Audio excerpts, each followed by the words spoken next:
Assalamualaikum warahmatullahi wabarakatuh. Kali ini saya lagi di kampus UIN dan hari ini saya ingin menilai mahasiswa untuk praktik mendongeng sebagai salah satu bentuk 2 SKS untuk berteori dan 2 SKS untuk praktik. Dan pasti seru. Bagaimana keseruan mereka di dalam? Ayo kita masuk ya.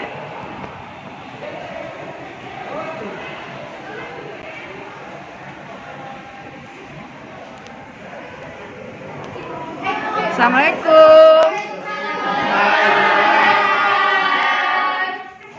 Wow, udah siap semua ya? Nah, ini ada Suan yang mau mendongeng.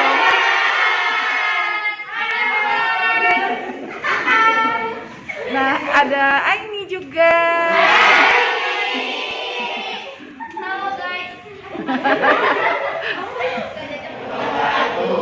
Hari ini seperti kita sepakati di minggu sebelumnya akan ada pengambilan nilai untuk praktik mata kuliah pembelajaran berbicara, ya. Praktiknya ada mendongeng. Kemarin sudah disepakati ada 5 kriteria yang akan dinilai. Apa saja itu? Yang pertama, alur. Ya, alurnya harus runut. Kemudian apa lagi? Ekspresi wajah. Jadi jangan malu-malu dan malu-maluin ya. Kemudian yang ketiga, intonasi. Apalagi yang keempat, artikulasi. Harus jelas. Yang kelima, kreativitas termasuk penggunaan media dan penampilan. Oke, sudah paham semua ya?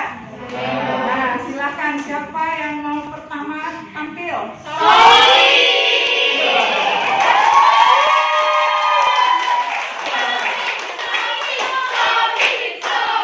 Oke, ayo silakan. Ibu nggak apa-apa. Nggak apa-apa. Nggak apa-apa kalau yang mau tampil boleh buka masker ya supaya suaranya kedengaran. Dongengnya tentang apa, Sofi? Dongeng semut dan gajah. Semut dan gajah. Nah, ini nih ada mahasiswa tercilik Fatima. Nih ibunya. Kita dengan Anjernim 120. Di sini saya akan mendongeng dengan judul Semut dan Gajah.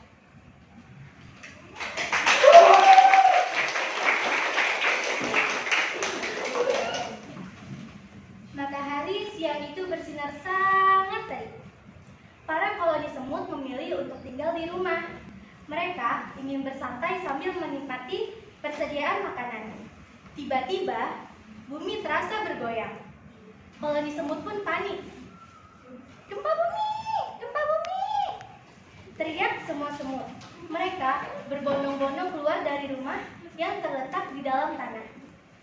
Namun, begitu keluar, mereka melihat ada kawanan gajah yang sedang mencari makan di sana.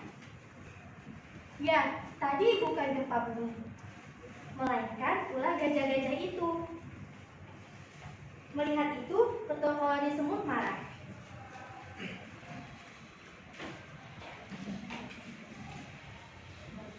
Hai gajah, pergilah dari sini. Ini daerah kami. Seru. Assalamualaikum warahmatullahi wabarakatuh. Waalaikumsalam warahmatullahi wabarakatuh. Perkenalkan, nama saya Aulia Zahra, Anjernim 095 akan membawakan dongeng berjudul Kesombongan Capung dan Kesabaran Ulat Bulu.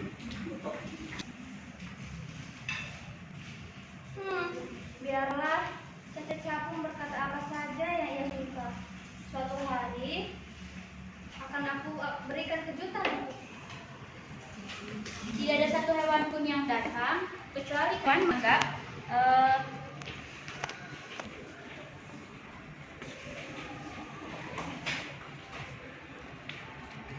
karena mereka takut dengan si raja babi. Semua binatang yang ada di tempat itu terdiam. Tidak ada yang berani. Tiba-tiba kancil datang. Melewati kerumunan. Dan Raja Babi tahu bahwa kancil datang terlambat. Hei kancil, kenapa kamu datang terlambat? Aku habis mencari makanan di ladang Pak Tani. Kan sangat sehat. Ia pun menghadapi ibu kancil. Lalu berkata, ibu kancil.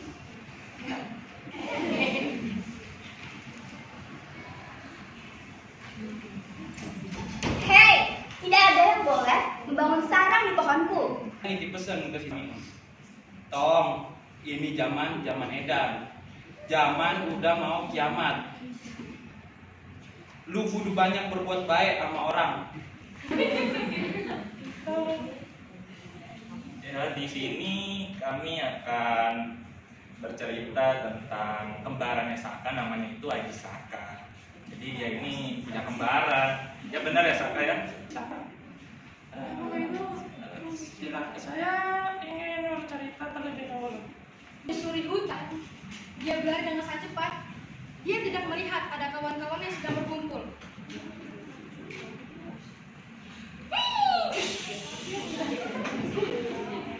Dan meninggalkan debu-debu yang menghambat. Para penghuni damai itu pun menjadi ketakutan dan berlarian ke sana kemari untuk mencari perlindungan. Aduh, bagaimana ini? Aku tidak mau mati di tangan lain itu. Iya, aku juga tidak ingin mati di tangan lain itu. Bagaimana hidupku kelak? Jangan sampai aku mati di tangan lain itu. Oh, tenang sahabatku, tenang. Sejak sudah mau mendengarkan ikan dan penghuni danau. Aduh, bagaimana kamu bisa terbang? Kami kan tidak bisa terbang seperti itu. Ucap sang ikan. Tenang saja. Pada seorang kaya raya yang memiliki 3 orang putri, yaitu Kenting Kuning, Kenting Hijau. Akhirnya Kancil pun pergi ke sungai. Sampailah ia di tepi sungai. Segarnya sungai di pegunungan ini. Jika disuruh tertidur, ia akan mengeluarkan segala alasannya untuk membantah. Mungkin itu ucapan terima kasih dari angsa kita karena kita telah merawat mereka. Sepertinya begitu, istriku. Atau biasa disebut selambat, karena kura-kura adalah hewan yang paling lambat yang ada di hutan tersebut. Monyet tertawa melihat kura-kura yang datang. Ia pun langsung mengejeknya. Namun kura-kura hanya tersenyum. Aduh, gawat nih. Sepertinya aku sudah ada di ladang manusia. Wah, ini ladang mentimun. Mungkin aku bisa melihat beberapa mentimun terlebih dahulu. Sobat, tahukah kamu mengapa aku dikurung di sini? Karena kamu telah makan mentimun pagi tadi. Kamu salah. Sebenarnya Aku sudah sangat lapar menunggunya. Tolong, jangan ambil timun mas dariku. Aku sangat menyayanginya. Asik nih Alah, ini Tuan. dengerin kakaknya dongeng ya. Aku tidak seorang putri yang cantik yang mereka beri nama Putri Jeritan. Sangat akrab dengan kura-kura, jawab tanya Kancil. Ya tentu saja, karena kura-kura sangat baik hati dan tidak sombong. Memangnya ada apa? Ucap Ibu Rusa. Aku hanya bertanya, terima kasih Ibu Rusa. Setelah itu, Kancil langsung meninggalkan Ibu Rusa. Ia berjuang dan sesalahnya dengan putri Ibu Maimunah sangat maju. Lalu setelah itu, Maimunah pun datang dan membawa uang yang sangat banyak untuk juga segar. Seorang anak bernama Chan senang sekali bermain di sekitar pohon apel ini. Menghidupkan keluarganya untuk memenuhi kebutuhan sehari-harinya dengan miskin. Bahkan siapa saja yang datang ke rumahnya untuk meminta bantuan pun diusirnya dengan sangat keras. Karena sikapnya yang pelit, warga desa menyebutnya dengan sebutan Baginda Endit. Baginda Endit artinya adalah orang kaya yang pelit. Baginda Endit melanjutkan pekerjaan mendiang suaminya sebagai letterien. berteriak au karena tidak bisa Untuk sekedar bak rumput yang ada di sekitar.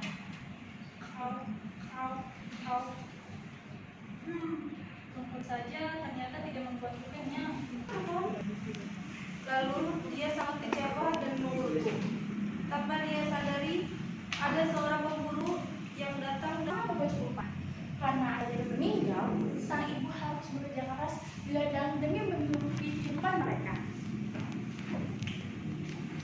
Darmi merupakan anak yang sangat cantik. Setiap hari ia merias wajahnya dan menggunakan pakaian yang indah.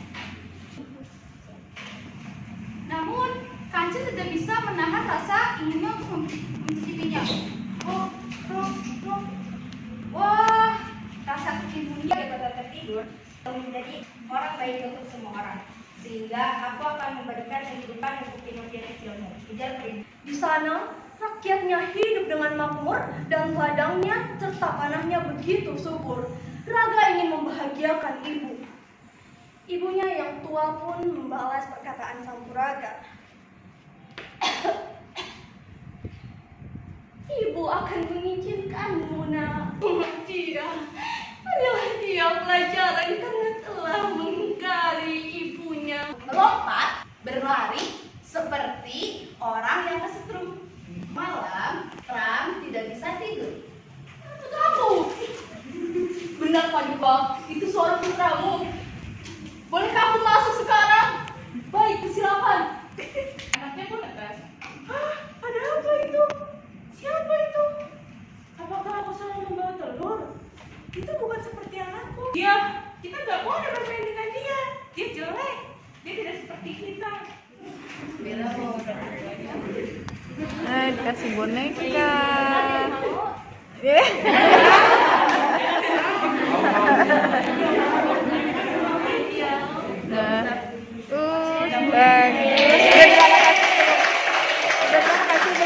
Udah bilang makasih belum?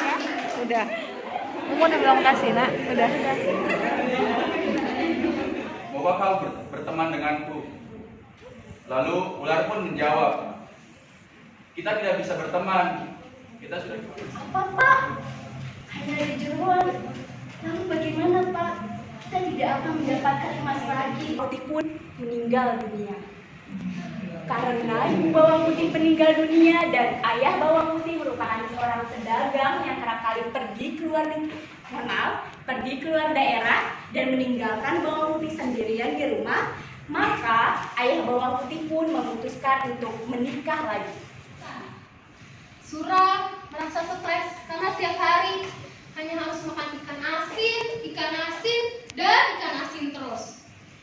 Sehingga Surah pun berpikir untuk ke sungai dan mencari mangsa baru. Ikan asin lagi. Bisa-bisa darah tinggiku naik jika setiap hari hanya makan yang asin-asin. Baiklah, aku akan mencoba mencari mangsa di daerah sungai. Mengetahui akan memberi silalat. Kemudian hewan dimasak pun ikut bergoyang-goyang sambil memotong sayuran. Kapten bekerja tidak sendirian. Dia terpaksa masuk ke dalam ruang tersebut. Tindakan Tarcio terpaksa masuk ke dalam ruang tersebut merupakan tindakan yang cukup karena ada tiga anak beruang yang bernama, halo, nama aku Lumi. Aku anak bungsu loh. Caci. Dan tapi udah 3 hari terakhir ini si panda ini perutnya merasa sakit gitu setelah pulang dari rumah burung meter dan Rendah hati. Ia sangat memperdulikan makhluk lain di hutan. Tugasnya setiap hari sama saja. Petani tidak pernah menanggapkan, tetapi keledai merasakan demikian karena ia terus mengeluh. Si petani lama-lama jengkel kepada si keledai. Keledai itu terdengar. Ternyata dia adalah sosok siluman yang memiliki kemampuan ilmu hitam yang sangat kuat. monyet berkata, "Pemburu!" Monyet pun lari meninggalkan kerang. Ketika sampai di sungai, Kancil segera meminum untuk menghilangkan rasa hausnya. Suatu ketika, dia pun keluar dari rumah. Dia berjalan sepanjang jalan. Sampai pada akhirnya, ia melihat seekor kuda.